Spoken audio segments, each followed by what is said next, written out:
E aí pessoal, tudo bem? Eu sou o Vinícius do canal Dissecando a Medicina e eu tive o prazer de conversar com o Dr. Lucas Carvalho, um brasileiro que está fazendo o pós-doutorado dele lá no Instituto Karolinska, que fica na Suécia, em Estocolmo, um dos principais centros universitários do mundo, sendo referência em medicina e outras áreas. E é o lugar onde existe a distribuição, né, onde se concede os prêmios Nobel de Medicina e Fisiologia, que tem tudo a ver aqui com o canal. Então eu espero que vocês curtam essa entrevista, onde ele vai contar toda a trajetória dele desde o começo, desde os primeiros interesses dele pela fisiologia, até o ponto dele fazer a graduação, mestrado, doutorado e agora fazendo pós-doutorado. Então eu espero que vocês desfrutem a entrevista, que eu tenho certeza que ela vai ser enriquecedora para todos aqueles que estiverem atentos ao que o Dr. Lucas Carvalho tem a dizer. E aí pessoal, tudo bem? Eu sou o Vinícius, do canal Dissecando a Medicina. Hoje eu vou estar aqui com um convidado muito especial, o Dr. Lucas Carvalho, vai estar nos dando esse apoio, essa força aqui para a gente trocar uma ideia sobre a fisiologia, sobre medicina, sobre principalmente a estrutura mais acadêmica também, os passos que ele seguiu na jornada dele, e ele vai estar nos contando aí um pouco sobre quem ele é e o que ele está fazendo. Então, pessoal, muito obrigado, Vinícius, pelo convite. Prazer contribuir com esse tipo de discussão e divulgação da ciência, pesquisa e fisiologia, principalmente, né? Toda a minha formação foi voltada para a fisiologia aplicada à medicina e vamos lá, turma, aí para que a gente possa conversar da melhor maneira possível. Perfeito. Cara, eu queria saber quando é que começou o teu interesse pela fisiologia, sobre o funcionamento humano, ou humano não, dos micro-organismos, dos organismos macroscópicos. Quando é que foi que tu começou? Foi desde criança? Qual foi o que te despertou a querer entender como as coisas funcionam, como a realidade funciona? Então, eu venho de uma família de médicos veterinários, meus pais trabalham com isso. E desde criança eu estive envolvido nos negócios da família, né? Principalmente com meu pai, indo atender, a gente trabalhava com grandes animais, então eu estive envolvido auxiliando cirurgias e tudo mais, e eu prestei o vestibular para veterinária, e no curso, durante a graduação eu estive muito envolvido em anatomia e histologia. Inclusive o meu mestrado foi em histologia animal, e aí a gente trabalhava com seres humanos também, não tinha distinção. Só que no mestrado eu paguei uma disciplina chamada Fisiologia da Digestão. Então, basicamente, eu tinha o pilar anatômico, o pilar histológico. Então, eu sabia como era a morfologia, sabia como era no microscópio, mas estava faltando como era que aquilo funcionava. Fisiologia. Então, faltava a fisiologia. Eu sabia quais eram as estruturas macroscópicas, o mestrado em histologia microscópica, e aí faltava a função. Então, ao final do mestrado, eu comecei a procurar por programas de pós-graduação em fisiologia. Encontrei um no meu estado, sou de João Pessoa, na Paraíba. E aí, em João Pessoa, na UFPB, nós temos o Programa Multicêntrico de Pós-Graduação em Ciências Fisiológicas, que, inclusive, como o nome já sugere, é um programa multicêntrico. Ele é a principal referência do ensino no país. E esse programa multicêntrico é em rede. Tem as universidades nucleadoras, a USP, a UFRJ, a Unesp, tem centros nucleadores e centros associados. A UFPB é uma associada desse programa multicêntrico. Eu prestei a seleção e eu fui aprovado em 2018 para o programa de doutorado em Ciências Fisiológicas sob a orientação do professor Dr. Valdir de Andrade Braga. E daí começou, né, minha história na fisiologia, partindo desse interesse dos 3 pilares, né, para a gente entender a base da medicina, que é anatomia, histologia e fisiologia, porque aí a partir desse suporte, dessa base, a gente começa com patologia, com clínica e cirurgia, e todos os outros vêm a partir dessa base, que se essa base não for bem feita, aí a gente tem alguns problemas lá na frente, quando for estudar as diferenças, as alterações patológicas, e enfim. Então foi basicamente isso. E fora o grau de assim, como é que eu posso dizer, de sofisticação mesmo do ensino e do conteúdo fisiológico, né? Então, saber em detalhes como que o corpo funciona, como aquele sistema funciona. Associado à bioquímica, também a farmacologia que tu comentou também. Isso. Aí dentro do programa de fisiologia nós trabalhamos muito com farmacologia, né? Então desde lá do laboratório, principalmente farmacologia cardiovascular, que é a área de atuação do meu orientador. E a gente foi seguindo essa linha aí no doutorado. E tem algum dos sistemas do organismo que tu te interessa mais, assim? Tu comentou sobre o aparato digestivo, tem algum outro que também te chama muita atenção? Que tu tenha um gosto pessoal, assim, mais afim? No doutorado, a minha tese foi com envelhecimento. Então, a gente fez uma base sobre fisiologia, né, como eu discuti, saber como tudo funciona. E depois, em condições normais, como que aquilo era afetado pelo envelhecimento. Então, era um passo a mais do ensino-aprendizagem da fisiologia, né? Então, tá tudo normal até aqui, e daqui é normal também que isso mude com o envelhecimento. Então, são estudos específicos com algumas substâncias, né? Era voltado para a farmacologia. Desde a graduação, os meus trabalhos são envolvendo animais, mesmo com farmacologia humana, fisiologia humana. Esse programa multicêntrico, ele é dentro de um centro de medicina humana. Então, eu saí um pouco da veterinária depois da graduação para focar em fisiologia humana. Só que a gente acaba vendo fisiologia de maneira geral dos mamíferos, né? Então, não tem muita distinção entre fisiologia humana e animal, só quando é coisa muito específica, por exemplo, sistema digestivo. A fisiologia humana, no livro de fisiologia humana, a gente não vai ver, por exemplo, sistema digestivo de ruminantes, né, dos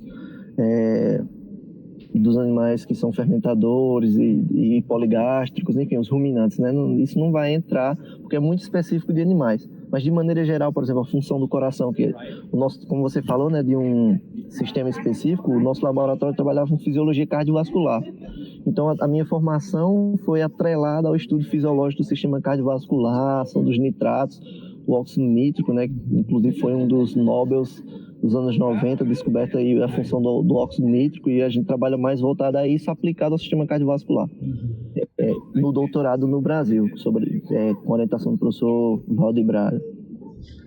E aí esse mesmo professor, ele tem a parceria aqui com o Karolinska, né? Então, eu acho que tem alguma pergunta?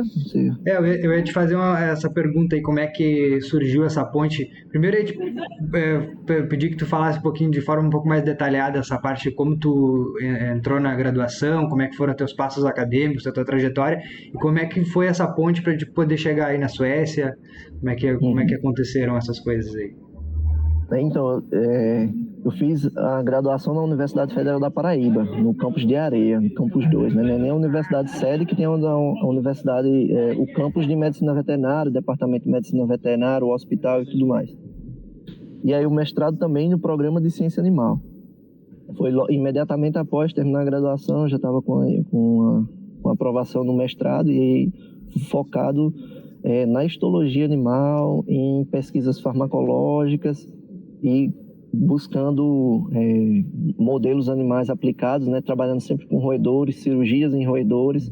Então, é uma experimentação animal com ratos Wistar e Camundongo C57, principalmente, né, os principais modelos usados na pesquisa no Brasil. A gente teve muito apoio de órgãos financiadores, como a CAPES e o CNPq. Então, gostaria de ressaltar isso aqui, os órgãos de fomento, que inclusive eu fui bolsista desde o segundo período da graduação, graças a esses essas organizações de apoio à pesquisa no Brasil, né? Então, assim também na bolsa do mestrado, e infelizmente em 2018 eu não tive a bolsa do doutorado.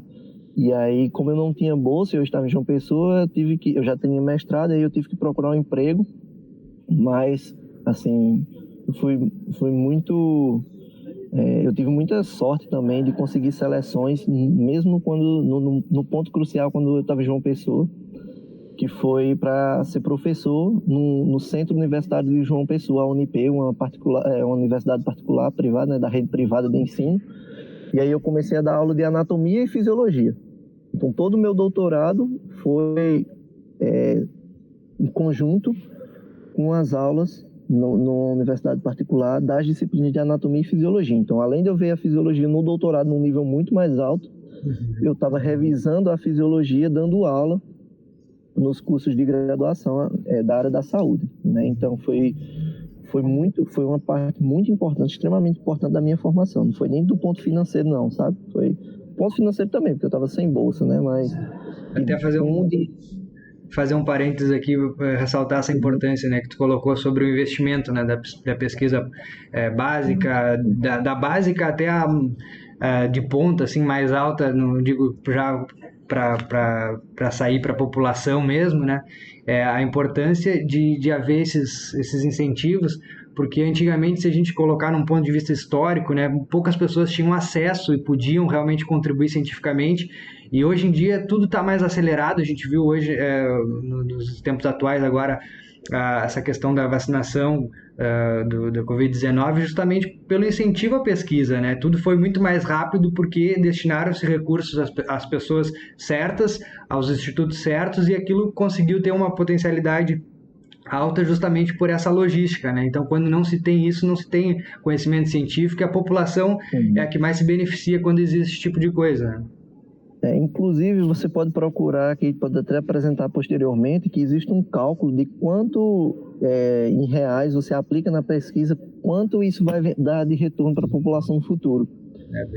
Não sei de cabeça, assim, é um dado bem alto, mas enfim, todo retorno, todo financiamento que você aplica na ciência, ele tem um retorno direto à população, direto e indireto, né? Então, quando alguém está investindo num pesquisador, por exemplo, no meu caso, desde o segundo período da graduação, num programa de iniciação científica, o PIBIC. Então, é uma bolsa relativamente pequena, mas faz toda a diferença para um estudante, e fora o incentivo dele de produzir ciência, né? Porque, por exemplo, no meu caso, se não fosse esse tipo de incentivo, eu ia sair, concluir a graduação e ia direto para o mercado de trabalho, que não foi o meu caso, né? Como eu tive esse incentivo, eu tive contato com a pesquisa científica, eu optei por um caminho diferente do que a maioria dos médicos veterinários costumam optar ao se formarem, né? Então, inclusive aqui no Karolinska, no meu grupo de pesquisa, eu sou o único veterinário. Os demais são médicos, nutricionistas, fisioterapeutas, então tem pouco veterinário nesse campo de pesquisa científica aplicada à medicina, principalmente na farmacologia, né? E quando a gente fala de estudos pré-clínicos com animais, qual o principal profissional para fazer as intervenções em animais, né? Então há uma carência de médicos veterinários nesse tipo de pesquisa e de área, né? Mas, enfim, isso é um outro tópico que pode ser discutido posteriormente, mas reforçando essa importância aí do financiamento, né? Não só para financiar o recurso humano, mas também a estrutura. A UFPB, ela detém, né, de vários laboratórios, programas de pós-graduação de alto impacto, e proporcionou essa estrutura laboratorial, né, com os recursos obtidos pelo professor Valdir e a construção do laboratório.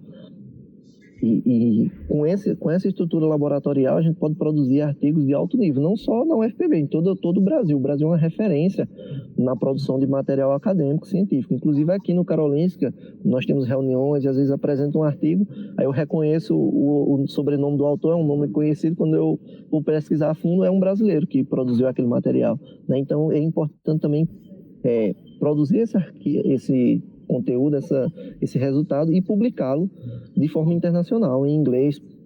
Geralmente as melhores publicações são em inglês, mas ainda há uma relutância quanto a isso, a produzir ciência em inglês. Mas é uma grande necessidade, porque como é que você pode difundir para o resto do mundo se tiver em português? Já limita muito o acesso, né? Então, para que isso seja mais bem difundido, divulgue seus resultados em inglês, né? Quase uma necessidade inerente à produção científica. Com certeza. Sim, sobre a ponte aqui, o professor Valdir, que era o meu orientador do doutorado, ele tinha uma colaboração já de anos com o Instituto Karolinska, a partir de pesquisas em fisiologia cardiovascular e detalhes que não convém aqui, mas uma necessidade do grupo do Karolinska era de um profissional histologista, né, com conhecimento em análise histológica, anatomopatológica, né, descrição histopatológica das alterações na lâmina. E como eu tinha esse background do mestrado, nós fizemos essa colaboração e o Karolinska passou a enviar amostras para eu processar no Brasil, e assim começou a colaboração. A minha tese de doutorado, o experimento principal da longevidade, era em parceria com o Karolinska. Então, desde o meu doutorado eu já tinha o contato aqui, e aí ao final do doutorado surgiu a seleção aqui para o pós-doutorado integral no Karolinska. Então, Atualmente eu não tenho nenhum financiamento brasileiro, eu sou totalmente financiado pelo Instituto e com a posição de pesquisador em pós-doutorado, em estágio pós-doutoral, que chama, que é essa minha posição atual, com perspectiva de prorrogação ou contrato fixo, enfim, tem várias possibilidades ao final do contrato. Cara, muito legal mesmo, dessa experiência deve estar sendo incrível, e eu queria que tu comentasse um pouco qual foi esse impacto, embora tu tenha mencionado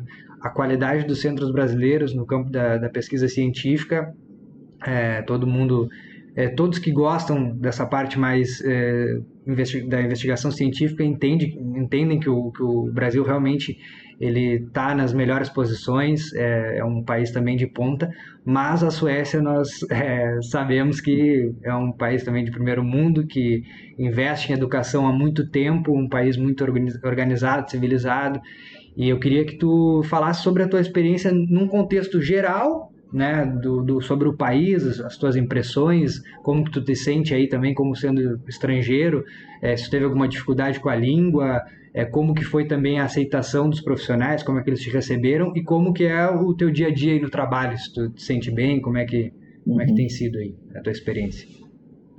Então, eu falei que o Brasil é uma referência também, mas nós temos várias referências no mundo e o pesquisador do Brasil sofre consideravelmente, né? Eu quero pontuar isso também. Vou usar a palavra sofrer porque é bem difícil fazer pesquisa no Brasil por vários pontos. E um dos pontos é o sistema de financiamento e o sistema o sistema de organização, vamos falar assim, né? A forma como o sistema é organizado no Brasil. E quando você fala que há uma limitação financeira, você acaba falando sobre material, sobre recurso humano, estrutura e tudo mais, né? E esse é um dos principais, e salário, né? E esse é um dos principais motivos pelo qual ocorre um fenômeno chamado fuga de cérebros. Eu vou falar sobre a fuga de cérebros, é um evento muito real hoje em dia, onde os brasileiros simplesmente saem do país para fazer pesquisas em outros países que são mais atrativos e mais que acolhem melhor o pesquisador, vamos resumir dessa forma. Então, o Brasil tem uma alta taxa de evasão de pesquisadores a partir do doutorado, do mestrado, inclusive. E esse problema é inerente ao sistema e ao financiamento, né? A gente pode ver também nos últimos anos uma queda drástica da quantidade, da parcela de recursos que foi destinada à ciência e tecnologia no Brasil. Mas, enfim, eu acho que isso é um pouco político para ser discutido aqui. Eu acho que foge um pouco do objetivo Não, mas dessa entrevista. é importante pontuar também, porque é uma realidade que acontece e pode ser evitada, né? Se tiver estratégias adequadas, a gente pode contornar essa situação também. É importante pontuar. Pois é. Nós temos vários exemplos de países que lidam melhor com esse tópico, né? E poderiam ser exemplos. Como, por exemplo, aqui na Suécia, onde há um alto investimento em pesquisa. E nós também temos problemas, né? Nem tudo são flores em nenhum lugar. Então, a adaptação ao ambiente, eu acho que é o principal ponto. Então, aqui onde eu estou hoje é o Biomédico, esse prédio que vocês podem ver aqui atrás. Ele é um centro, o maior centro de pesquisa médica da Escandinávia. E ele foi construído recentemente para reunir os departamentos. Eu trabalho no 5º andar, esse aqui atrás, que é o Departamento de Fisiologia e Farmacologia. Então, o objetivo desse prédio é fazer com que todos os departamentos sejam alocados num único lugar e, geograficamente, a gente consiga se comunicar e interagir. Cada canto do prédio tem uma área de café que você pode interagir com outros departamentos e tal. É bem prazeroso e confortável trabalhar aqui. Nós temos em cada andar um laboratório multiusuário que você pode alugar para usar o equipamento. Então, o grupo não precisa necessariamente comprar todos os equipamentos que eles precisam. Nós podemos alugar por hora um equipamento muito caro, por exemplo, que talvez a gente não use muito, né? Então, é melhor alugar, usar e depois devolvê-lo do que ter aquela máquina custando manutenção e tudo mais no laboratório. Então, a gente reduz o maquinário e todo mundo pode usar, né? E são 10 andares, acho que aqui dá para ver o topo. São 10 andares de pura pesquisa, né? Então, eu como pesquisador me sinto num parque de diversões, porque a gente consegue fazer várias técnicas. Nós temos acesso no 4º andar, direto para outro prédio, que é o Animal Facility, né? O biotério, onde ficam os animais, e as pesquisas com animais são realizadas lá, a gente não traz animais para cá. E para entrar lá a gente precisa tirar a roupa, ter um banho a seco e depois vestir outra roupa por causa da segurança, né, dos animais. Enfim, é o mais alto nível de pesquisa com animais que a gente consegue obter no mundo, né? Inclusive são vários cursos para poder ter acesso lá, para poder acessar qualquer máquina dessa. Nós temos o cartão do instituto para acessar qualquer sala e tudo mais. Então eu não tenho acesso a todas essas salas, eu tenho acesso apenas a que o meu grupo permite, aos cursos que eu fiz, que eu posso acessar, né? Até por uma questão de segurança também. Então foi basicamente um choque de realidade. Imagina só que eu estou no Brasil e eu preciso, questão de financeiro também, né? Preciso de um anticorpo para rodar uma técnica, e aí eu faço solicitação, demora alguns meses. Aqui na Suécia a gente tem a sede da Sigma e de outras empresas. Então se eu pedir hoje, talvez amanhã já chegue, ou no final da semana, né?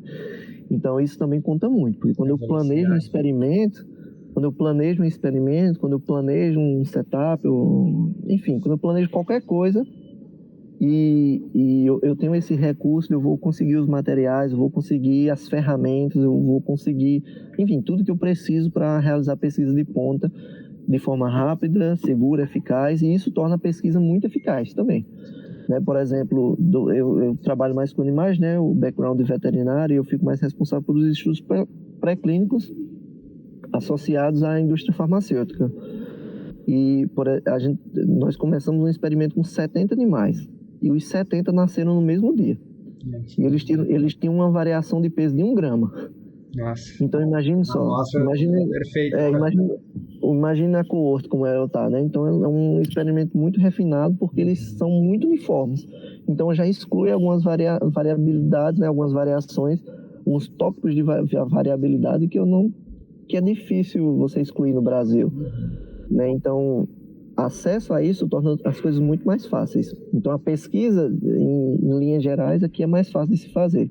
Os recursos, eles fazem total diferença, né? Para te poder, às vezes não é só a questão do profissional, né? Conseguir desenhar um bom esquema para reproduzir um estudo, mas é ele ter recursos materiais mesmo para poder realizar, e a velocidade, como tu falou também, né?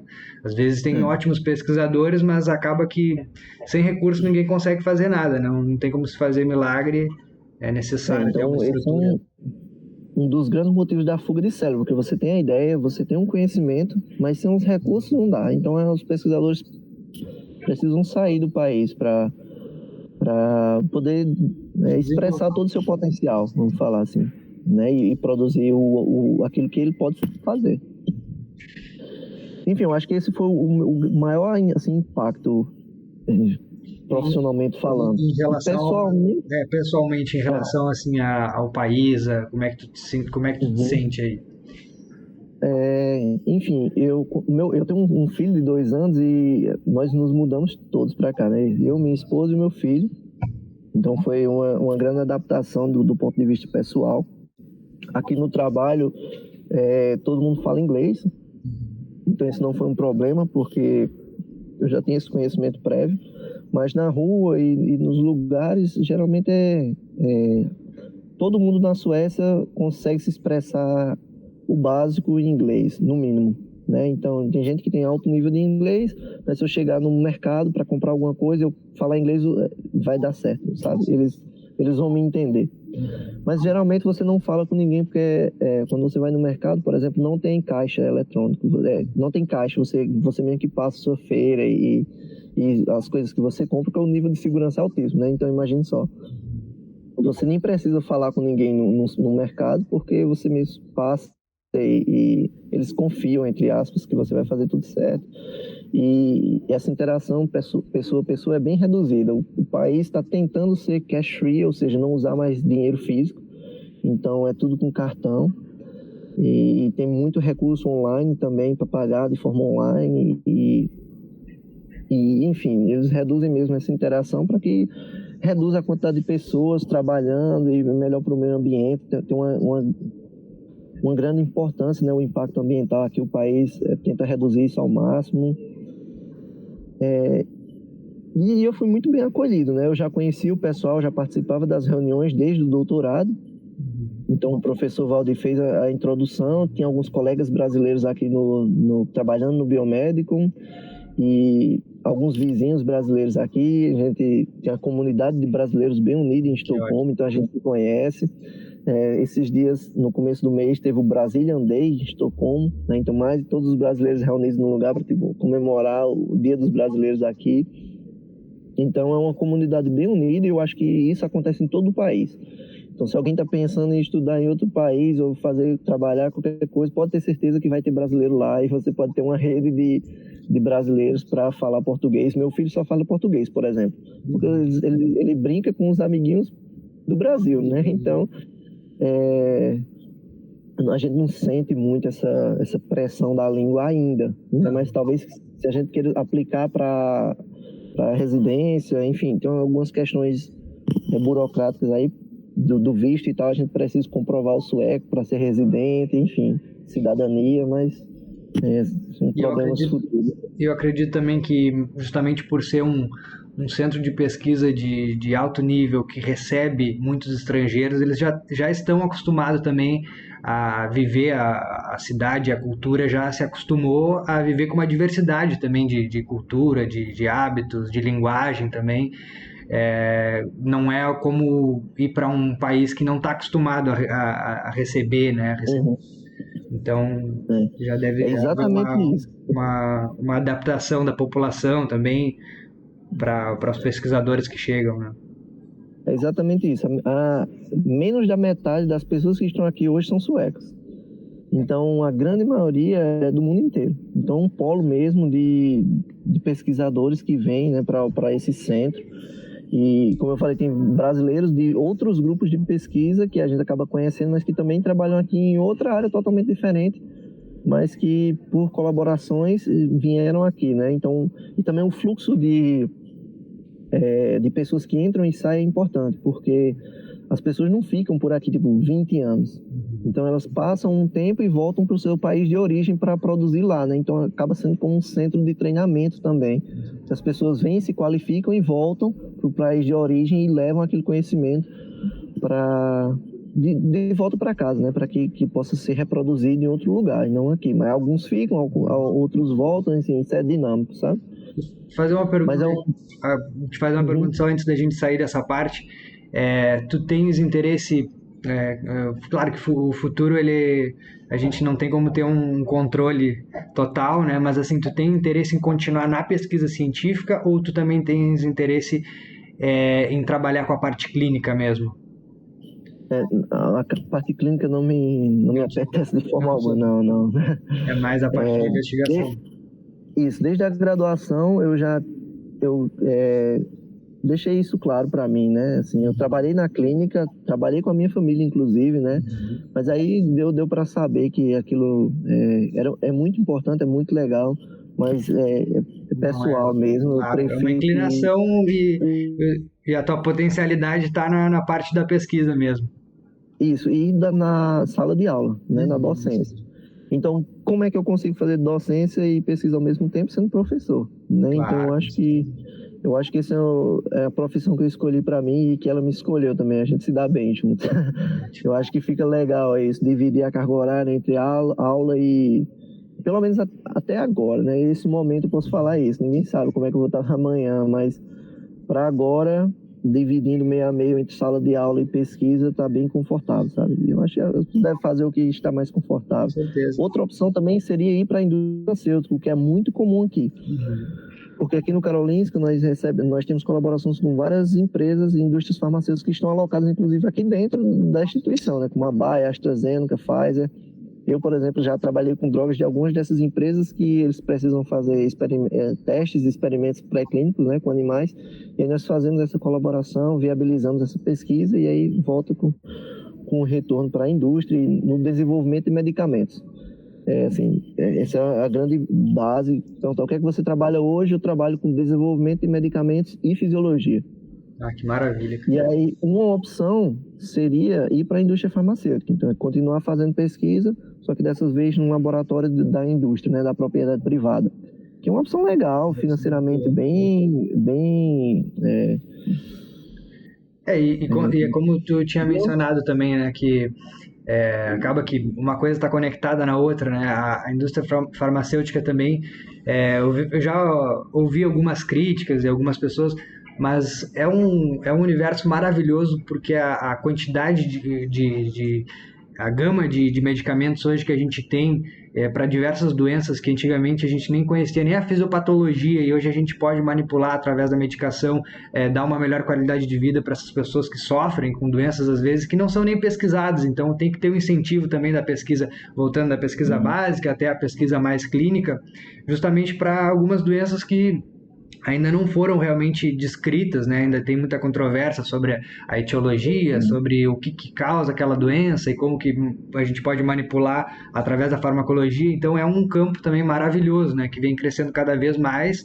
E a velocidade, como tu acabou mencionando, né? Quando existem centros que têm grandes recursos e trazem as pessoas corretas, a velocidade da pesquisa, o avanço é algo muito beneficioso para a humanidade, né? A gente acaba que às vezes no dia a dia vai até numa farmácia, seja uma farmácia simples, e aí o pessoal acaba achando que é normal, né? Tem aqueles remédios ali, mas não imagina o que tem por trás ali, o trabalho humano, o esforço, o dia a dia, né? A dificuldade de realmente conseguir mensurar as variabilidades, como tu acabou mencionando, né? E principalmente nos países aqui da América Latina, a gente tem um recurso mais escasso, um investimento menor, então realmente é algo de realmente aplaudir, porque a gente tem uma qualidade de vida que tem hoje, também muito pela questão dos pesquisadores, do esforço, a capacidade e os recursos que chegam com mérito, né? Porque realmente faz total diferença para sociedades em geral ter essa competência, né? Então, a questão da indústria farmacêutica, eu acho que é uma indústria maravilhosa, tem um potencial gigantesco, né? Em mudar a qualidade de vida do ser humano. Eu acho que o principal, se for reunir, assim, imagine só o que aconteceu com o conhecimento que a gente sabe hoje sobre o sistema endócrino, né? Porque antigamente, se você tivesse diabetes, por exemplo, era um prognóstico, né, reservado. Não tem uma pessoa com diabetes há 200 anos atrás iria morrer rapidinho porque não tinha nada, não tinha o que fazer. Ninguém entendia o que era. Eu conseguia dizer, né, a doença da urina doce e tal. Exato. A ideia fazia diagnóstico onde a pessoa urinava, juntava formiga e a pessoa dizia que era aquela doença. Imagine só o nível de conhecimento naquele ponto. Inclusive, eu tenho um vídeo aqui do Prêmio Nobel de Medicina e Fisiologia do ano de 1923, aí, com Best e o Bating, e aí mostrando, né, porque realmente, historicamente, eles se apontou que poderia ser uma doença renal, uma doença até do sistema nervoso, que inclusive o Claude Bernard, que foi um grande fisiologista francês, ele entendia que quando eles descobriram o glicogênio hepático, ele pensou que existiam algumas enzimas que começavam a degradar de forma excessiva o glicogênio, e aí a glicose subia e o rim não conseguia reabsorver a glicose, então essa pessoa tinha uma descarga de glicose na urina. Então a fisiopatologia, como tu acabou mencionando, endocrinológica, era muito precária. Mas sempre tem que começar por algo, né? Então... Então por isso que é importante também priorizar a fisiologia básica. Por exemplo, o Nobel do ano passado, o que eu assisti, foi o David Julius e o Andrei Pataputin, eles receberam um prêmio Nobel por pesquisas em fisiologia básica dos canais TRP, da temperatura, e o toque, né, a pressão. Inclusive, a foto do pôster é um abraço, e como o corpo interpreta aquilo. Então, isso abre a escadinha do conhecimento para várias doenças, para várias condições patológicas, para várias outras respostas na fisiologia, na medicina, na anestesiologia. Enfim, fisiologia básica recebeu o Nobel do ano passado. Quem sabe o que vai ser esse ano, né? Estamos bem próximo da premiação, mas enfim. E foi num ano que próximo também da Covid, e a fisiologia básica que foi a premiada. Então, a pesquisa em fisiologia básica é extremamente importante, e a partir dela que saem as diferentes graus de evolução, e na farmacologia não é diferente, né? Tem estudos farmacológicos básicos, primordiais, né? E a partir deles a gente vai evoluindo e produzindo medicamentos cada vez mais efetivos, cada vez mais eficientes, com uma dose menor, e etc, fazendo com que a pessoa consiga ter uma doença e ir na farmácia, pegar o remédio, tomar o remédio e ficar boa. Um bom exemplo é a diabetes mesmo, né? A insulinoterapia é algo que quando iniciou, aí mesmo com o Bess, o Baten, os outros pesquisadores fizeram parte. No começo era o extrato da insulina do pâncreas do porco, que tinha toda tinha algumas complicações até na elaboração mesmo, até as medidas higiênicas não eram feitas da melhor forma, mas a pessoa que pôde aplicar naquela época conseguiu ter uma longevidade maior. Mas depois, com toda a tecnologia, né, que a gente conseguiu investir em modificação genética de bactérias para produzir, hoje em dia a insulina, enfim, tem vários modos de aplicar, né, ação rápida, ação lenta, inclusive bombas de infusão que a pessoa não precisa estar se aplicando. Então, é impressionante o quanto que em 100 anos, né, que fazem aproximadamente a pesquisa inicial da insulina como uma terapia para aquele diabético, principalmente do tipo 1, até os dias de hoje, o quanto que isso conseguiu ser modificado. É impressionante a velocidade, né? Porque, como tu tinha mencionado, imagina a história da humanidade, quantos milênios, milhões de anos existem, muitos, e quantas pessoas morreram por primeiro, não conhecer o que era a doença, ou seja, a partir do ponto de vista fisiológico, fisiopatológico, não conhecia o que é, não sabia qual que é a etiologia, sabia a clínica, a expressão, né? A poliúria, a polidipsia, sinais e sintomas, mas não sabia o que era. Aí, pesquisa básica, começa a descobrir o que é que está causando. É um problema pancreático, é resistência à insulina, ou é a falta de produção. Aí depois, uma pesquisa farmacológica. Então, passos e passos, é um aprimoramento. Hoje em dia a gente tem essas técnicas aí que a pessoa que tem hoje diabetes tipo 1 vive uma qualidade de vida tão boa quanto quem não tem. Então é impressionante, né? E também deixar claro aqui que isso é mutável. O que a gente tem como verdade hoje pode não ser verdade amanhã. Então, transitória, cara. Para você ser pesquisador, você tem que estar sempre com a mente aberta. Não existe verdade absoluta. E foi muito difícil convencer pessoas, inclusive no passado aconteceu, atualmente acontece. Então, se você descobrir uma coisa nova, vai ser difícil convencer as pessoas hoje em dia ainda.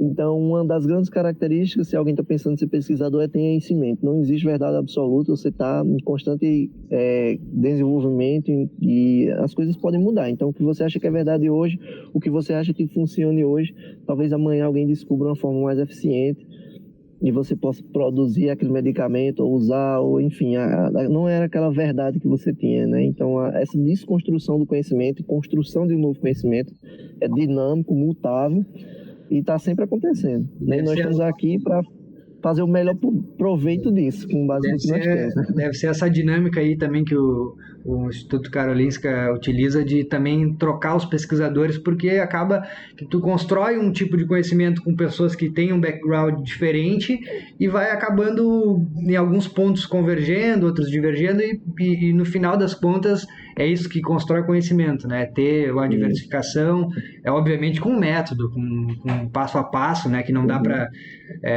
para fugir muito, né, das etapas que devem ser feitas, mas acaba que às vezes o desenho do pesquisador já inicial, ele acaba modificando os resultados, né? Então é importante ter diversas pesquisas, às vezes na mesma área, para tirar conclusões diferentes e depois comparar elas, né? Por isso que é importante que você divulgue. Porque quando você divulga o resultado, todo mundo vê, e se você não concordar, você pode fazer uma contraprova, você pode escrever alguma coisa sobre aquilo, você pode entrar em contato, olha, não, é porque eu fiz algum experimento mais ou menos parecido, ou então, eu vi os seus métodos, repliquei os seus métodos e eu obtive um resultado diferente. Então você tem que estar aberto a esse tipo de discussão também. E também você tem que descrever bem elaborado o que você fez para que outra pessoa possa fazer. Né? Então, o método científico, por isso que ele é importante, ele é muito longe, ele está muito longe do achismo. Ele está muito longe da influência pessoal. É por isso que a ciência, assim, eu falo por mim, né? Eu posso confiar, porque os achados científicos, eles são baseados em métodos, né, revisados por pares, como todo mundo fala, né? Então, enfim, é um método que ele é testado, provado, várias pessoas testam, são várias pessoas pensando naquilo, e principalmente não existe uma verdade absoluta. Então, você está sempre crescendo e construindo o conhecimento, e isso ajuda as pessoas. Existe uma fundamentação ali baseada na realidade e com métodos de repetição, de replicação, né? Não é como de observação então está muito longe do achismo, e isso é importante pontuar também. Você tem que seguir o protocolo, né? Você desenha um experimento, você tem aquele método, siga aquele método, no final você observa os resultados e aí segue para a próxima pergunta. Então, o que as pessoas podem fazer é não fazer as perguntas, né? O que acontece muito, eu estou com um grupo e eu vou só por essas perguntas aqui, então, eu tenho um grupo disso e eu vou só por essas perguntas. Então, ciclar pessoas também é importante para pessoas novas fazerem perguntas diferentes, iniciar processos e experimentos diferentes. Então, a pergunta é muito mais importante do que a resposta. Fazer as perguntas e aí depois você segue o protocolo para achar as respostas, mas o grande trabalho do pesquisador mesmo é ler, interpretar os resultados e a partir dele fazer novas perguntas, né? Então, quais são essas perguntas, para onde eu quero ir, o que é que eu quero chegar e como é que eu quero ajudar a sociedade no final. E esse é o grande objetivo, né? Todo mundo aqui tem o objetivo de buscar respostas para a sociedade e contribuir com o crescimento da sociedade de alguma forma, direta ou indiretamente, né? Seja na pesquisa básica ou seja na patente de um medicamento que vai lá para a farmácia e alguém pode comprar diretamente, né? Então, são vários níveis de contribuição, desde a básica até o finalzinho lá direto, a cirurgia ou o recurso humano treinado, enfim. Mas que o grande objetivo aqui é ajudar a sociedade de alguma forma. Isso é a página onde todos estão. E pegando um gancho dessa parte que tu mencionou de perguntas e também que tu falou que tens um interesse na parte da docência, na parte mais como professor e pesquisador também, provavelmente tu também deve ter nessa trajetória, tu já fez algumas menções aqui, alguns mentores, algumas pessoas que tu teve um contato direto ou indireto que acabou te influenciando para te querer assumir isso como tua profissão, como algo, não sei se vocacional, não sei se é a palavra certa, mas algo que tu te enxerga realizando durante a tua vida. Quais foram essas pessoas aí? Na graduação, que me apresentou a pesquisa foram 2 professores, o professor de histologia e de patologia, Ricardo Guerra e Ricardo Barbosa, que são os 2 orientadores, e na fisiologia a professora Sara Vilar, da UFPB, todos esses. E aí esses 3 são as minhas referências na pesquisa na veterinária, na medicina veterinária, principalmente histologia e patologia foi minha base, né? E a partir da patologia, fazendo necrópsias em animais, descobrir a causa mortes, e aí aquela história da patologia, né? De que morreu, como, por quê, e aí a básica da fisiologia para descobrir... Um trabalho meio de detetive, né? Isso foi na patologia, e aí entrou na histologia, né? Porque depois que você coleta tudo, vai no microscópio, e aí você precisa da histologia, e no final, depois dessa ideia toda, eu fui para o doutorado, estava pesquisando alguém para me orientar na fisiologia humana, porque eu era da veterinária, e aí eu descobri o professor Valdir de Andrade Braga, que tinha conexões com o campus de Areia, mas que ele estava em João Pessoa, e ele é médico veterinário e trabalha na fisiologia humana. Então, acho que esse foi a minha maior referência, porque era o meu mesmo background. Eu estava na medicina veterinária, ia transferir para a fisiologia humana e trabalhar com farmacologia, com investigação, com toxicologia, com o efeito de drogas sobre o organismo e como as coisas funcionavam, como eu poderia modular isso e achar um resultado. Enfim, estudos mecanicísticos farmacológicos, né? E aí o professor Valdir Braga, ele me orientou desde o começo do doutorado e, assim, me orientou pessoalmente também em várias outras questões. E ele que conseguiu o passaporte para que eu venha para o Karolinska, né? Então ele é o grande responsável, junto com o Matias, que é o meu supervisor aqui, o grande responsável por esse passo meu profissional, né? O Matias Castro e o Jon Lundberg, que são os 2 pesquisadores, supervisores do meu pós-doutorado aqui, né? Do meu trabalho aqui, eu respondo a eles os experimentos, vamos falar assim.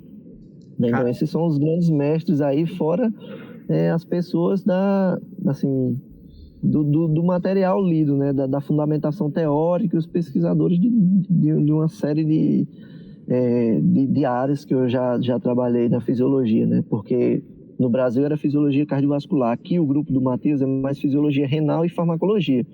Então os métodos já são adaptados, né? Aqui a gente trabalha com modelos renais de doença.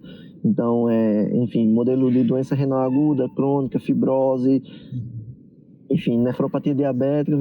São outros modelos animais que eu não trabalhava no Brasil, foi de grande importância para mim, né? Então, já abre o leque de opções, né, do rol, mas o que importa mesmo, assim, o mais significativo para mim aqui na Suécia foi como discutir, como pensar e como planejar experimentos. Eu acho que isso foi o que eu mais aprendi aqui, assim, como ser pesquisador tendo muito recurso. Porque como ser pesquisador com pouco recurso, eu estava no Brasil, né? Já tinha o hábito, já estava acostumado. Já estava pensando, inclusive quando eu cheguei aqui, a minha cabeça ainda estava no Brasil, então aquela cabeça de pouco recurso ainda estava em mim, mas agora já tá clareando mais já.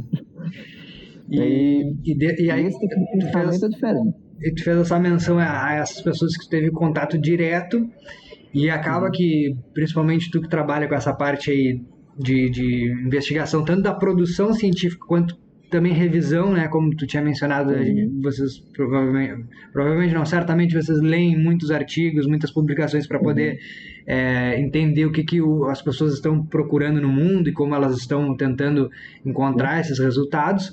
E aí eu ia te perguntar como que foi, como é que foi a experiência de estar lá na entrega da premiação do Nobel e ver esses pesquisadores aí que são de ponta, que produzem os melhores artigos, que tem capacidades assim intelectuais realmente absurdas, né? Porque fazer trabalhos científicos desse gabarito realmente não menosprezando os demais pesquisadores, mas é um patamar que demora muito tempo para chegar, né? É um trabalho de anos e anos, lapidando para poder chegar naquele suprassumo lá da entrega do prêmio do Nobel. Então, como é que foi ver esses pesquisadores, estar junto com eles? O que tu sentiu? Então, para deixar claro, né, o Karolinska, ele é sediado em Estocolmo e ele é a sede do Prêmio Nobel de Fisiologia e Medicina. Aqui em Estocolmo tem outros prêmios Nobel e também em Oslo, eu acho, em Copenhague, que tem o da Paz, enfim. É na Escandinávia essa premiação. E aqui eu estou no Biomédico e do lado é o Aula Médica, que é o prédio da premiação. E em dezembro tem a premiação oficial. Eu tive a oportunidade de assistir a de 2021, né, do ano passado. E como você falou, o trabalho de uma vida é literalmente isso. Na premiação, primeiro tem a escolha do Nobel, acho que em outubro, inclusive o meu supervisor, ele faz parte do comitê de pesquisadores, né, que estão lá, decidir, discutir e tudo mais. E é escolhido o prêmio Nobel e em dezembro tem a premiação oficial, uma apresentação, digamos assim. E aí, nessa apresentação estão o reitor da universidade, o reitor do Karolinska, né, os diretores do departamento, o presidente do Nobel Forum, né, da entidade responsável pelo prêmio. E aí os premiados eles fazem como uma palestra, só que como você falou, o trabalho de uma vida. Então não é sobre aquilo que ele encontrou, é sobre toda a trajetória dele. Por isso que foi muito significante para mim. Porque ele não chegou lá e diz, eu ganhei um Nobel que eu descobri isso. Não, é muito longe disso. Ele chegou, eu comecei assim, eu estava pesquisando isso, e no caso ele era capsaína das pimentas do ano passado, né? Então, como é que uma molécula da pimenta, você mastiga a pimenta e sente calor, temperatura, como é que pode isso? Qual é o receptor que está ligado a isso, né? E aí falou da pimenta, né? Um slide bem grandão, uma pimenta, e aí falou sobre isso. O que uma pimenta está fazendo aqui, né? Enfim, aí foi isso, começando a explicar aí vários métodos e as pessoas que descobriram isso no laboratório dele, e aí várias pessoas envolvidas e outros colaboradores em outros países, e aí vai mostrando a construção do conhecimento até o final, e aí é o Nobel, né? Então, durante a apresentação é como se fosse uma apresentação autobiográfica daquela, não só dele, mas também daquela linha de pesquisa, porque são vários colaboradores. E o do ano passado foi 50-50. Eles foram divididos 50% para David Julius e 50% para o Pataputin. Então, Depois o segundo premiado fez a mesma coisa. Então ele mostra lá a trajetória do início da pergunta, e depois dessa pergunta teve essa e essa pergunta. E aí nós fizemos isso, isso e isso. Só que naquele tempo não tinha tal método. E aí depois esse método foi, porque os métodos também não existiam, né? Há muito tempo atrás, há 5 anos atrás, o método de hoje não poderia não existir.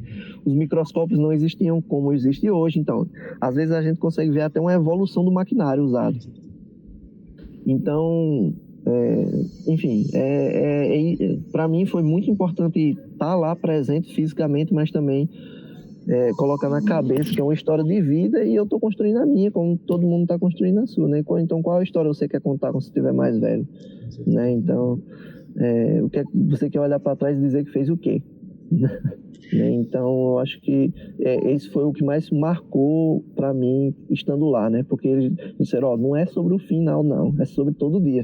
Né? É sobre o que você faz todo dia. Eu até gostaria de contextualizar aqui para o pessoal que está assistindo que essas pesquisas, quando elas são apresentadas, agora como tu falou, que o Nobel passado foi através de uma pesquisa sobre a pimenta, sobre os receptores e como é que é o processo fisiológico que acontece. E às vezes a gente não tem noção do impacto que aquilo traz futuramente, porque também tem, nesse caso, relação à modulação da dor e tal. Mas quando a gente pega retrospectivamente, por exemplo, o último vídeo que eu lancei aqui foi sobre o Beethoven, né? Quando o Beethoven começou a pesquisar sobre eletrofisiologia, muitas pessoas falaram que aquilo ali não servia para nada, que aquilo ali não passava de aqueles eletrodos que ele colocava ali no coração das pessoas, aquilo ali era um desenho para fazer graça, nada demais, assim. Então, na realidade, eu até no vídeo eu faço questão de mostrar desde o começo, as primeiras visões dos egípcios, o que eles pensavam do coração, os gregos. Houve gregos muito famosos e extremamente inteligentes que pensaram que o coração era o centro do pensamento. Então a humanidade, pessoas que são muito inteligentes acabam cometendo equívocos muito grandes. O Galeno também, que foi um médico que pesquisou muito com animais, com porcos, macacos, também fez equívocos enormes falando que o coração era o centro do calor, que gerava calor para o corpo. Não, de certa forma, bom, tá errado, mas assim, tipo, tem algum sentido em relação ao sangue ter uma certa temperatura. Enfim, todo um trajeto de milênios até chegar um cara que entende que existe uma atividade elétrica no coração, aquilo pode ser traduzido num papel ali, então ele desenvolve um método, como tu tinha mencionado, o eletrocardiograma começa a ser aplicado, muito difícil fazer, eles transportavam cabos de quilômetros de um hospital lá na Holanda, de um hospital até o laboratório dele, extremamente difícil, poucas pessoas tinham acesso, ele teve que ler mais de, se eu não me engano, 5.000 elétrons para ele poder mais ou menos decifrar qual que era o padrão fisiológico e o que seria patológico. Então as ondas ali, ele começou a ver, não, essa onda aqui, eu acho que essa pessoa tem uma apresentação clínica assim, assim, assado. E na época, quando ele publicou, os cardiologistas mais importantes da época falaram que aquilo não tinha utilidade prática, aquilo lá não ia servir, que aquilo dali não ia valer a pena e tal. Foram vendo que tinha certa aplicação, outros pesquisadores começaram a contribuir, até que hoje é uma tecnologia que qualquer centro hospitalar, qualquer lugar, a gente encontra um eletro que salva vidas, que diagnostica de forma mais precoce, que a gente pode começar uma terapêutica, enfim. Então, essas premiações que são feitas, às vezes, no momento, a gente não consegue nem entender a dimensão do que aquilo pode escalar. Então, é muito importante ressaltar o quão grandioso essa premiação. Não é só a questão da organização, da questão midiática, não, é a questão do impacto no dia a dia dos seres humanos, né? Então, é muito impactante. E isso é bem inerente. Por exemplo, quando descobriram que a Terra era redonda, foi uma bomba, né? Assim, todo mundo julgou aquilo demais. William Harvey, quando descobriu que o corpo, a circulação, bomba também nele. Então, toda vez que vem algum ponto que distorce todo aquele conceito de verdade, naquele momento é bem difícil de ser aceito. Porque você aceitar que a sua verdade não é verdade é difícil. É muito difícil. Né? Então, mas para isso que serve um método científico. Porque não é a sua opinião que está falando, não. O método científico é aquele método trabalhado, protocolado, repetido várias vezes. Como você falou, né? 5.000 elétrons. 5.000 para tirar, ó. Esse é o normal. Não sou eu que estou dizendo, não. Exato. Foram 5.000 que está dizendo. Então, o método científico é muito importante para, como eu falei, né? Para eliminar o viés pessoal e que você possa reproduzir. Eu fiz aqui na Suécia, deu isso. Para não induzir. Em tal país deu isso. Induzir aquilo que eu já queria. Então é muito importante trabalhar com ética nesse ponto. A ética profissional na pesquisa é muito relacionada a esse tipo de discussão. Tem a ética profissional na clínica, do mesmo jeito a ética profissional na pesquisa, para você não estar manipulando dado, p-hacking, né, que você hackeia o valor IP e tal, enfim. Isso está fora de cogitação. Trabalhar de forma que você consiga escrever um método que alguém leia e consiga reproduzir em outro lugar. Estar aberto para receber críticas e comentários sobre o seu ponto e talvez naquele ponto a verdade seja adaptada ou até mudada ou adicionar uma nova informação. Por exemplo, eu acho que a sequência correta desse evento é A mais B mais C. Aí chegou alguém e provou que é A mais B mais B2 mais C. Né? Adicionou um ponto lá.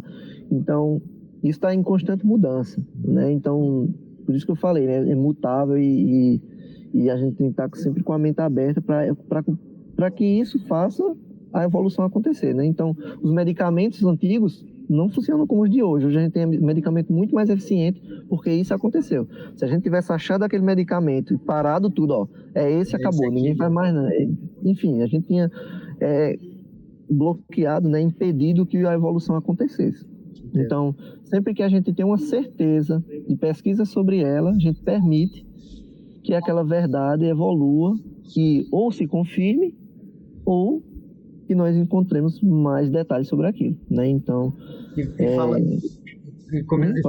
fazendo um comentário a respeito dessa parte que a gente acabou mencionando, alguns pesquisadores aqui, tu falou do Harvey, o Galeno, aqui no canal a gente costuma sempre tentar trazer esses personagens justamente para mostrar o esforço que é empregado por um ser humano ou um grupo de seres humanos para descobrir algo.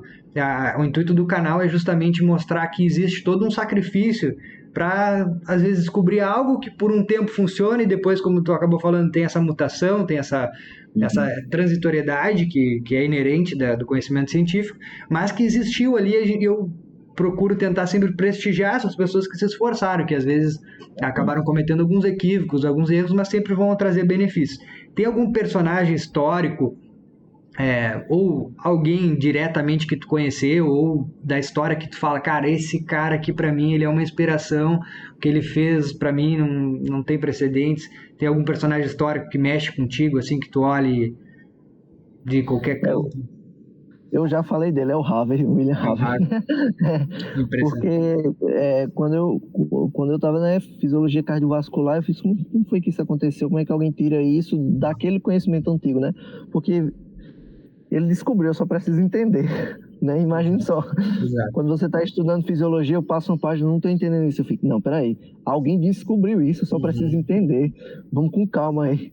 E aí eu fui ver como foi que aquilo aconteceu e tal, e eu acho que o que mais me chamou a atenção no Harvey foi a ideia de que, ele sabia, para ele, naquele momento, aquilo era a verdade. Ele disse, não, isso não é a verdade, não. Então, e aí ele começou a desenvolver métodos e formas de testar aquilo para ver se era mesmo. E é isso que a gente faz, né? Quando a gente está pesquisando, isso é verdade mesmo? Ou é mais assim? Ou é isso?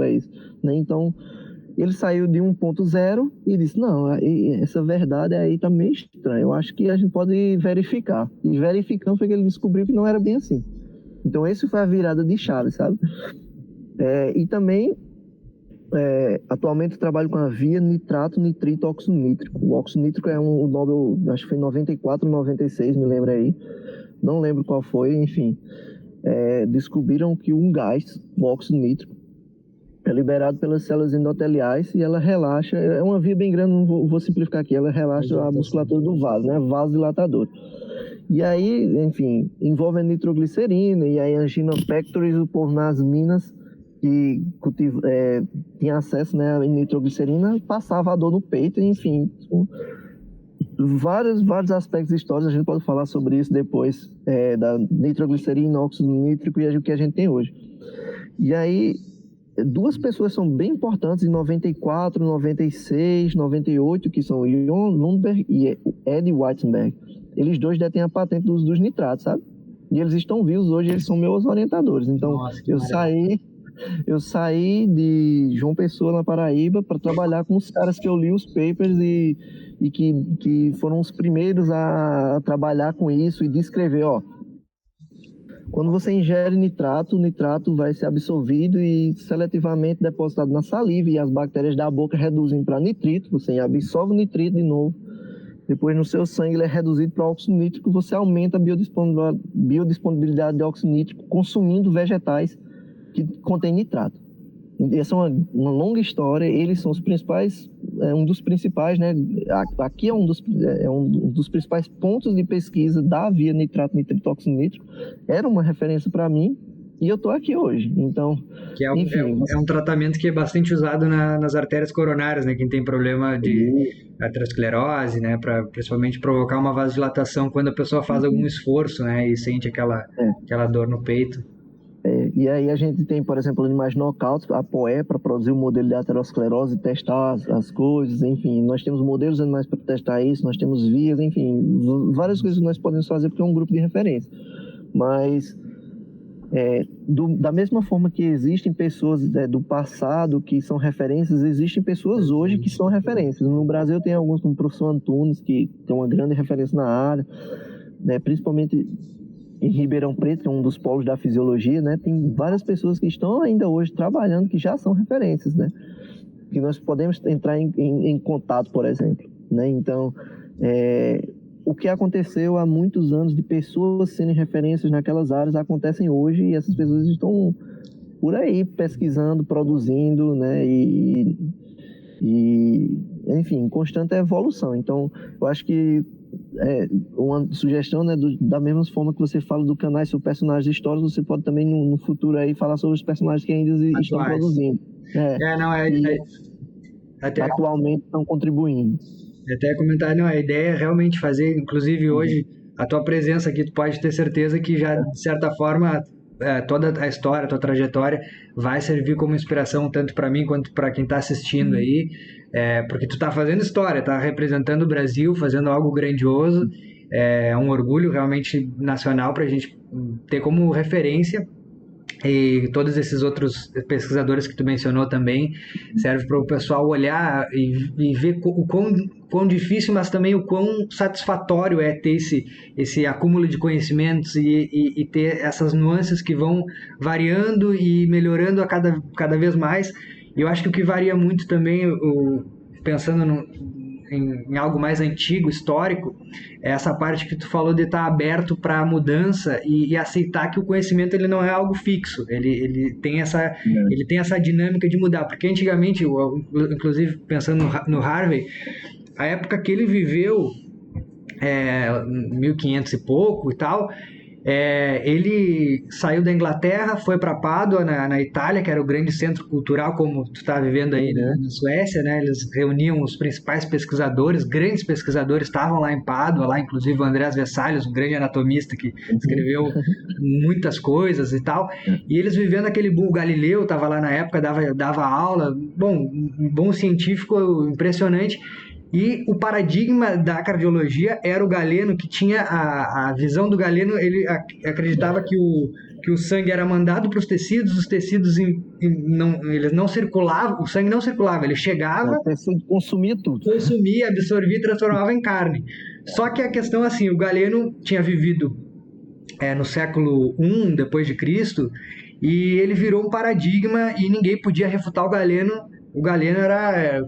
se falou contra o Galeno, era... Verdade absoluta. Verdade absoluta. O cara virou um dogma na ciência. E o que o Harvey teve que fazer para refutar? Primeiro, ele já tinha percebido, porque, como tu falou, aquelas metodologias, inclusive de ocluir as veias, ele via que não está voltando, o retorno venoso não está acontecendo. Algumas rãs também, ele trabalhou com a veia cava inferior, ele fazia oclusão, não chegava no coração, o coração começava a bater, não chegava sangue. Cara, tem uma circulação aqui o negócio. Só que ele, justamente para ele poder publicar isso, ele teve que sair daquele meio cultural lá de Pádua, que também estava muito impregnado, e ele ficou 30 anos coletando materiais, porque o medo dele expor que não era nenhuma opinião, né? Existia toda a fundamentação. Então era aquele negócio, cara, se eu divergir da academia, naquela época que tinha cabeça fechada, os caras vão...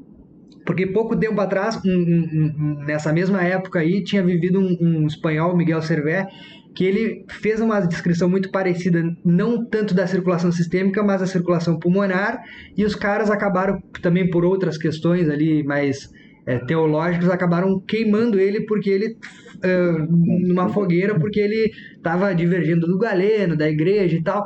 Então, assim, naquela época eu acho que tinha essa mentalidade muito dogmática e difícil de desconstruir um conhecimento, e hoje eu acho que tem essa vantagem de ter grandes mestres, como tu acabou mencionando, por exemplo, os pesquisadores do óxido nítrico e grandes outros pesquisadores atuais, que têm essa cabeça, acho que um pouco muito mais flexível, de alguém vir agregar esse ponto, como tu falou, em vez de ser ponto A, B, C, daqui a pouco B1, B2, B3, antes de chegar ao C, e ter essa flexibilidade. Então, isso faz total diferença nos tempos atuais, a gente poder crescer cada vez mais, né? E espero que isso, da mesma forma que a mente expandiu na pesquisa, se expanda para outros tópicos da sociedade, né? Porque, infelizmente, ainda, principalmente no Brasil, né, alguns tópicos são bem dogmáticos, né? Então, eu espero que isso que a gente vive na pesquisa aumente mais, né? Porque é sempre bom ter essa mente aberta, e a gente ainda observa alguma relutância em alguns pontos, principalmente por parte do pessoal mais antigo, sênior, né, na pesquisa, ainda tem um pouco de relutância nessa mudança, mas que é muito melhor do que antigamente, com certeza. Né? Agora é muito mais fácil de provar, e isso acontece em todas as cadeias da sociedade, em umas mais rápido do que outras, mas eu acho que isso é uma característica da sociedade atual, e espero que evolua, né? Para que a gente consiga os nossos problemas difíceis hoje, daqui a 10 anos, sejam muito fáceis, né? Então, como é que aquele cara estava quebrando a cabeça em 2022 com isso, né? Então, eu espero que o futuro continue assim, ou mais rápido ainda. Inclusive, quando a gente pega a curva de expectativa de vida, a gente vê um boom nos últimos 200 anos. Então, o humano vivia 40, 50... Aí teve o avanço médico significativo nos últimos 100 anos, aí vive 70, 80 anos. Então imagine só, quase dobrar a expectativa de vida com um avanço médico, saneamento básico, né, assistência básica, vacinação, atenção à criança e ao idoso, mortalidade infantil, enfim. Inclusive um ganhador do Nobel que fez total diferença foi o Alexander Fleming, né, com a antibiótica terapia, né, que a gente não tinha um arsenal realmente importante para combater bactérias. Aí o cara conseguiu modificar essa qualidade de vida também. Foi esse somatório de avanços num curto intervalo de tempo que fez a sociedade humana viver quase o dobro. Inclusive, se você olha para a previsão, o povo vai viver mais e vai ter mais gente no mundo. Então aí gera outros problemas socioeconômicos, né? Porque as pessoas vão viver mais, vai ter mais gente nascendo, mais pessoas vivas por unidade de tempo. O que é que vai acontecer na sociedade, né? Então há uma adaptação socioeconômica também para esse avanço médico conseguir suportar com os outros tópicos, e vamos ver o que vai acontecer aí. As doenças crônicas degenerativas que às vezes não tinham expressão pela idade ser menor, agora estão começando a aparecer mais. Doenças cardiovasculares, diabetes, o próprio câncer, hipertensão, assim. Câncer, exatamente, que tem a maior parte dos... Não maior parte, mas... uma grande parte tem essa expressão numa faixa etária acima de 50 anos, 60 anos, então o pessoal não chegava a viver. Então, uma pessoa tem um histórico familiar, né, enfim, predisposição a um tipo de câncer, de neoplasia, só que ela morre cedo. Então, aquele fenótipo não foi expresso porque a questão da expectativa de vida. E aí, como a gente aumentou a expectativa de vida, novos problemas surgiram. Inclusive, na minha área de pesquisa, né, que é o envelhecimento e longevidade, é relativamente novo. Porque antigamente ninguém não dava nem tempo de envelhecer. Então agora a gente tem os longevos, né? Agora não, né? Há 200 anos atrás, essa parcela idosa da população vai ficando mais significativa. Então a atenção médica para a parcela idosa vai aumentando. Especializações em geriatria, medicamentos voltados ao público idoso, fisiologia básica no idoso, né? Saber o que acontece normalmente no idoso, que quase ninguém sabia. Você abrir os livros de fisiologia hoje, a parte que fala sobre o envelhecimento, quando tem um capítulo, é muito pequeno. Eu lembro que quando eu estava estudando isso na fisiologia básica, as teorias, tinha a teoria da telomerase, tinha a teoria dos radicais livres, e tinha uma outra teoria também que eu acho que era o esgotamento da divisão celular, que eu acho que era não sei se era Finzer o nome do pesquisador, mas era ainda muito, se conhecia muito pouco e ainda não se, na graduação pelo menos, não chegava nada assim que corroborava algo que a gente entendesse de forma profunda, né? É algo... Em 2000 foi publicado na Cell, que é o journal, né? Os biomarcadores do câncer, que eram os tópicos do câncer, né? Tudo. Em 2013 foi que foi publicado do envelhecimento, que é Lopes Otin e colaboradores em 2013 na Cell. Você pode ver, esse paper é fantástico. Ele marca lá os biomarcadores do envelhecimento. Então a telomerase é aí eles são os primários, né? Depois os antagonistas e depois os integrativos. Então, de maneira geral, resumido, o envelhecimento acontece por danos primários. Depois o corpo tenta resolver aquilo, não consegue, piora. E depois os integrativos, que é o esgotamento das células-tronco e a falha na comunicação celular, os dois últimos, né? Enfim. E hoje já tem alguma... Vou até perguntar para ti que está vivendo isso aí de forma real mesmo. Já existe, e também é o que tu também teve experiência nas publicações, existem pesquisas tentando ter moduladores desses marcadores aí para eles retardarem a expressão? Desde 2023, nesse paper, ele aponta assim, ó, esse é o marcador e isso é o que pode ser feito para modular ele. Então, desde 2013 isso já existe. Inclusive, tem um que é os telômeros, por exemplo, né? Foi o Nobel, acho que em 2009. Tem lá a expressão da telomerase, você pode modular a telomerase. E aí você pode fazer com que aquela célula passe, né, o limite de Flick, que é quando a célula morre. E aí você ativa a telomerase e aí a célula não deixa o telômero encurtar.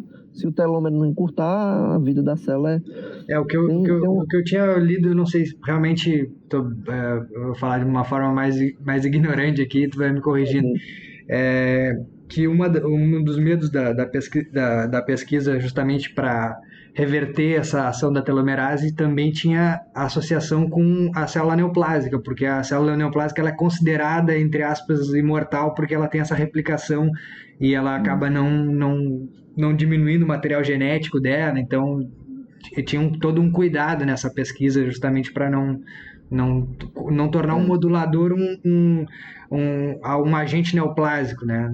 Carcinogênico.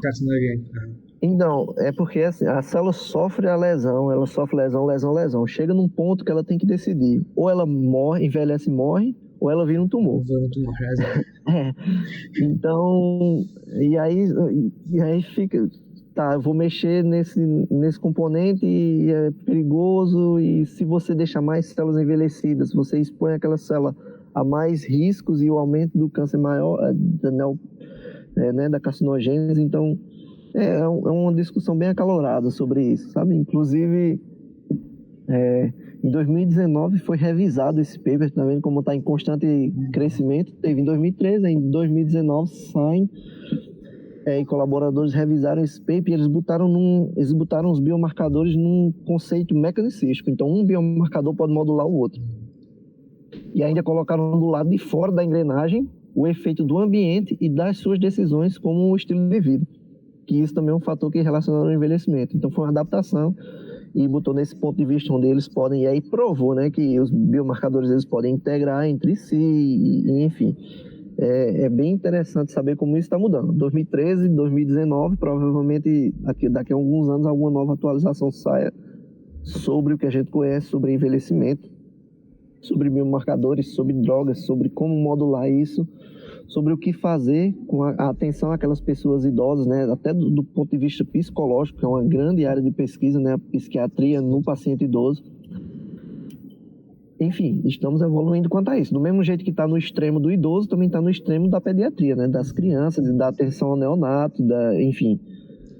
São grupos etários que eles estão mais vulneráveis a agentes que se a gente pegar a faixa etária mais do adulto ali, existe uma expressão genética e fenotípica que eu acredito que ela seja mais adaptada ao meio e talvez o pediátrico e o geriátrico eles estão nesses extremos aí de vulnerabilidade também, né? Então, E o alvo da pesquisa, porque durante todo esse tempo, durante todos esses anos, o alvo da pesquisa geralmente foi o adulto. Sim. Por isso que evoluiu tanto. E inclusive do ponto de vista veterinário também, porque o alvo da pesquisa médica foi o humano adulto. Aí ficaram vulneráveis o idoso, a criança e os animais também. Por isso que a pesquisa veterinária ela não anda na mesma velocidade da pesquisa humana, por exemplo. Então a gente tem além das variações dos animais e tudo mais falando da veterinária, além disso, essa limitação do alvo da pesquisa. Porque geralmente o alvo durante 200 anos foi o adulto. E aí, dos últimos anos para cá, que a gente começou a comunidade começou a divergir e dar mais essa atenção. Enfim, constante evolução e necessidade, né? Então, a gente tem necessidade de entender mais sobre esse grupo aqui, que eram os adultos. Beleza, agora a gente tem necessidade de entender mais sobre parcelas novas da população, que são os idosos, as crianças, né, juvenis e crianças e bebês e tudo mais, nessa parcela menor. Então, e aí o alvo da pesquisa vai mudando e a gente vai fazendo essa adaptação conforme o tempo e o conhecimento vai sendo construído, né? Então, é muito importante esse tópico aí e espero que no futuro próximo a gente consiga mais e mais avanços. E não próximo, né? Também no futuro longínquo também serão novas perguntas, né? E a gente vai continuar trabalhando. A pesquisa está sempre presente. Com certeza. Cara, o papo foi muito legal. Eu só queria agora te agradecer por ter disponibilizado um tempo aqui para conversar comigo e com o pessoal que vai assistir. Tenho certeza que foi muito enriquecedor, todo mundo vai gostar. E eu queria que tu deixasse as tuas considerações finais e também um conselho ou algo que tu recomendaria a quem tem esse interesse de continuar de entrar na investigação científica, na área mais acadêmica mesmo. O que tu recomendaria hoje com a visão que tu tens, com a tua trajetória, com a tua experiência, o que tu poderia dizer assim para essas pessoas que querem começar a fazer o que tu já está fazendo? Então, primeiro, muito obrigado, né, pelo espaço, pelo convite. É muito importante para mim democratizar esse tipo de informação, né, da forma que você faz com o YouTube. Inclusive, eu assisti os vídeos todos quando eu queria saber sobre o Nobel. Então, quando eu queria saber alguma informação histórica sobre aquele, eu ia lá no canal e tal. Já sei, vou ver esse daqui. Porque estava envolvido... Nós temos em Ganglastana, no centro da cidade, o Museu do Nobel.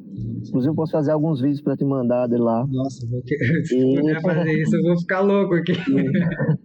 E muita informação lá, e às vezes eu não sabia, e estava em inglês, não estou com paciência de traduzir, é melhor ver um vídeo em português, né? Então eu ia para o canal, e foi assim que a gente se conheceu, entrou em contato e tudo mais. Então, muito obrigado por esse espaço, por facilitar essa informação e democratizar de forma gratuita para o pessoal poder acessar, isso é muito importante.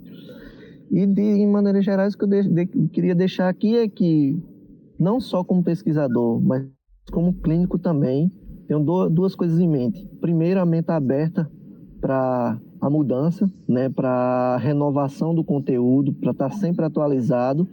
E segundo, a empatia para com o paciente, já que você para quem não está tão ligado na pesquisa assim, com o paciente mesmo, porque ali do outro lado tem uma pessoa que está sofrendo com uma doença, que está com um problema, que está com uma questão para resolver, e você é o facilitador daquele conhecimento para ela, né? Então, esses são os dois pontos. Esteja sempre aberto à mudança, esteja sempre aberto a adquirir novo conhecimento, a adaptar, não se acomode numa área, ou numa área pode até ser, mas não numa informação, porque às vezes dentro da mesma área você se atualiza dentro dela, né?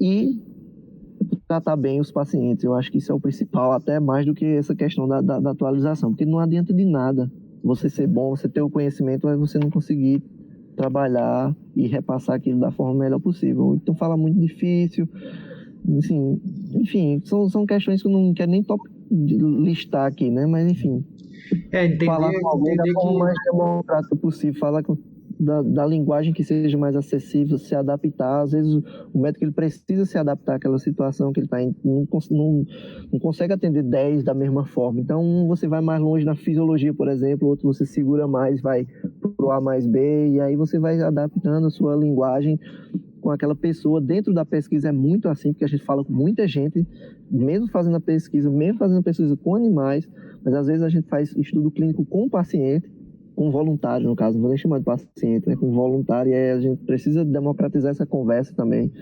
E essa linguagem, a forma de falar, talvez seja o principal. Não é nem o conhecimento, não é nem o que você vai falar, é a forma como você vai falar. E isso faz toda a diferença, né, para o seu sucesso profissional, pessoal também, né, e, enfim. Esses são os dois tópicos aqui que eu acho que são os que fazem mais diferença para mim desde o Brasil. Então não foi porque eu vim para a Suécia que isso aconteceu, não. Isso é desde lá, desde do primeiro dia de aula na graduação, falando com os colegas e com os professores. Então isso é inerente à pessoa que você é e ao profissional que você quer se tornar. E é isso, cara. Muito obrigado pelo convite e aí a gente vai se falando mais. Pode deixar meu contato aqui se a galera tiver interesse em entrar em contato, comentários, sei lá, enfim. Se tu me permitir, eu deixar o teu Instagram aqui, os teus contatos aqui embaixo para o pessoal te acompanhar também. E, cara, é muito possível que daqui a pouco a gente até veja tu aí, de repente, no Nobel recebendo uma premiação, cara, porque esse ritmo que tu tá indo aí, essa velocidade... até eu gostaria de te perguntar, tu tem 25 anos? Isso, 25. 25 anos, então impressionante o quanto tu conseguiu progredir de uma forma rápida, mas ao mesmo tempo não queimando etapas, né? Dando passos firmes dentro da tua jornada acadêmica. E, cara, tenho certeza que tu já está fazendo muito pelo país, todo aquele investimento que tu comentou no começo, na verdade foi até pouco, para onde tu chegou, demonstra que a tua capacidade realmente é muito grande e tenho certeza que nós todos vamos colher frutos, muitos alunos vão poder ver tuas aulas no futuro, ler teus papers que tu vai publicar e, cara, só assim, único pedido é continua, porque não é só por ti, eu tenho certeza que tu está fazendo muito por pessoas no Brasil, no mundo. E, cara, muito obrigado mesmo pela oportunidade. Realmente não tem nem palavras para te agradecer. Valeu, cara. Muito obrigado mesmo.